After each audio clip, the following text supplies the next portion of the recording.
Coucou! Dia tonga soa ato amin'ny fandaharana Jeanne Forest Santé aty Canada indray ianao.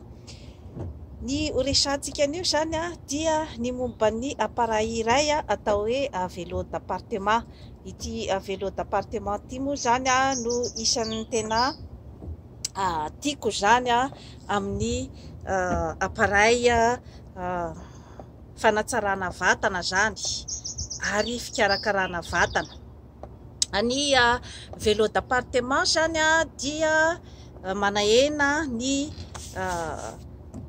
menaka eo amin'ny kibo zany ary dia manatsara ihany koa zany ny muscle eto amin'ny cuisse zany sy ny hanche. Dia ny vélo d'appartement koa zany dia mampietsika ny vatana, mampietsika ihany koa zany ny taovam-pandevona-kanina, satria ny taovam-pandevona-kanina zany araky ny efa averimberiko eto foana dia mila kojaina zany ny momba azy io, zany hoe isan'andro zany dia tokony andehany amin'ny lavapiringa zany ny olona iray mba hanary ny déchet na ny zavatra maloto ao aminy, satria ireo zavatra maloto izay tavela ao amin'ny tenantsika olombelona zany dia mety manapoizina ny tenantsika ary io no mety mahatonga zany ny aretina maro dia maro izay betsaka ny tsy mahafantatra an'izay zavatra zay, satria raha ohatra ka miandrona ao aminao mandritry ny herinandro ohatra ny zavatra tokony hivoaka, ny zavatra maloto tokony hivoaka, dia mazava ho azy fa anelingelina ny fiainanao zany zavatra rehetrarehetra izany. Ary indrindrandrindra raha ohatra ka hoe mijanona ao anatin'ny tsinaibenao ao ny tay izay tokony hivoaka, dia manelingelina ny fiainanao zany zavatra zany, satria feno rivotra ny kibonao tsy afaka miaina tsara ianao ary dia manelingelina na ny fomba fisainanao zany zavatra rehetrarehetra zany, satria sorena foana ianao raha ohatra ka mizizitra ny kibo, ka mila jerevana akaiky ny momba n'izay zavatra rehetrarehetra izay. Ao anatin'ny tsinaibe koa ao zany misy point maromaro izay mifandray amin'ny taova rehetrarehetra amin'ny tenantsika olombelona, ka raha ohatra ka tsetsin'ny tay zany ireo karazana parois ao amin'ny tsinaibe, dia mazava ho azy fa tsy afaka ifonctionne araky ny tokony ho izy ny tenanao ray manontolo, ka mila jerena akaiky dia akaiky ny momba n'izay zavatra rehetrarehetra izay. Mila mihetsika ny tenantsika olombelona. Misy ny teny hoe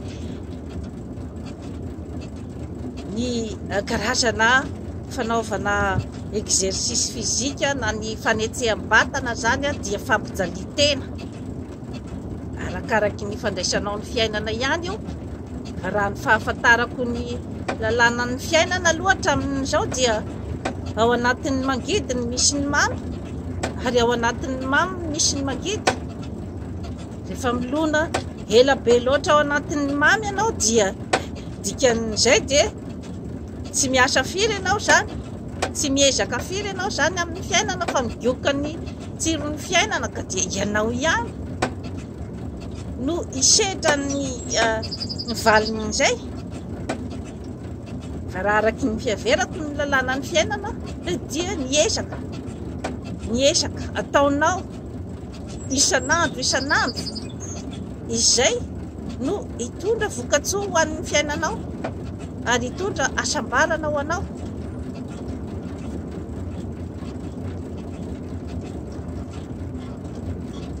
Isan'andro zany ny tenako dia manao 30 minutes ny vélo d'appartement.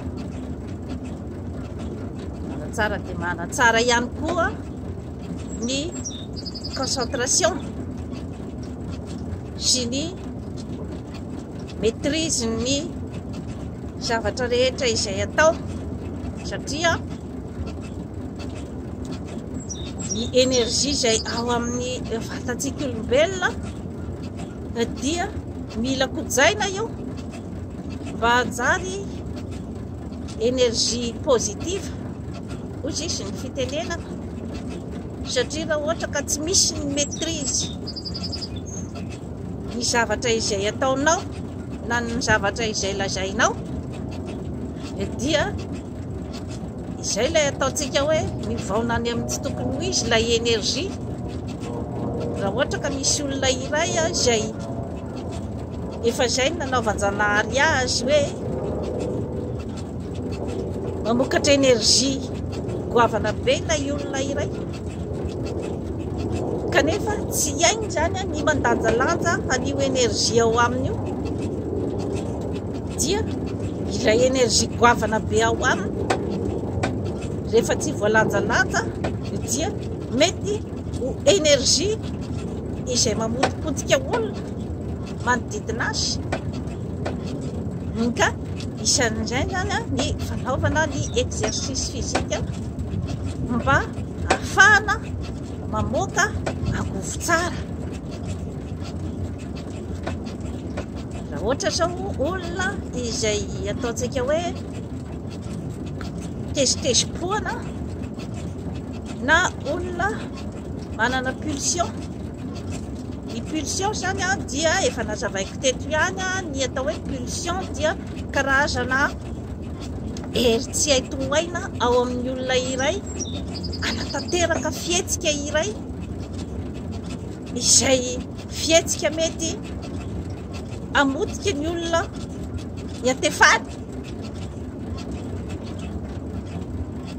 Ka ny karazana fanetseham-batana toy itony zany dia mampanana ny atao hoe maîtrise de soi ny olona izay manao azy, satria ilay énergie zany dia manjary voalanjalanja ary dia manjary énergie tsara zany no alefanao any amin'ny manodidina anao.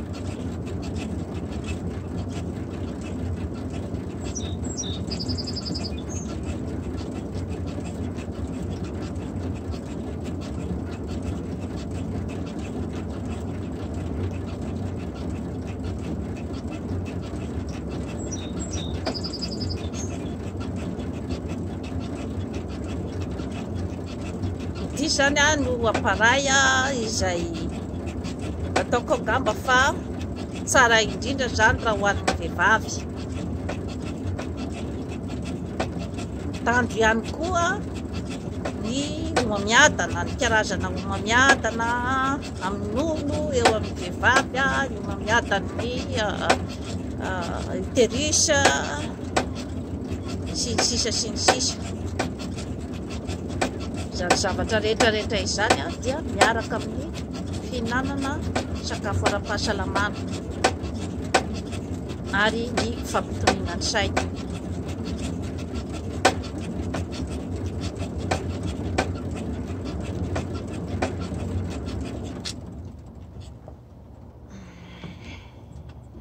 Dia toy izay indray tompoko lahy sy tompoko vavy no azo natolotra anao anio, manaova abonnement amin'izany Forêt Santé fa hanatsara ny fiainanao. Bye bye.